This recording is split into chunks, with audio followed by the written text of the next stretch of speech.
Okay, magandang umaga po sa lahat. Mayroon po tayong isang magandang katanungan mula sa ating kasundo na si Mr. Oregan Ahmed.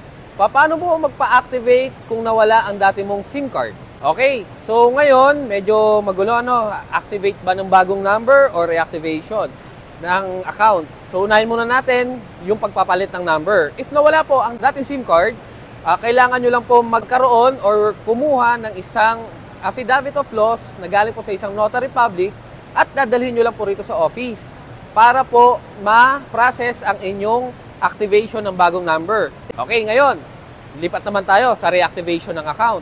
Kung ikaw po ay matagal nang hindi nakabiyahe, ikaw ay na-deactivate, pupunta ka lang po dito sa office, puproseso natin ang reactivation nyo, at a-attend lang po kayo ng orientation para ma-refresh po at magkaroon kayo ng idea sa mga bagong patakaran ng Joyride. Take note po ha, dapat po complete uniform kayo kapag pupunta rito sa office at laging tandaan, ang reactivation, dito lang po yan ginagawa sa Joyride Main Office sa number 80, Marcos Highway, Barangay Mayamot, Antipolo City.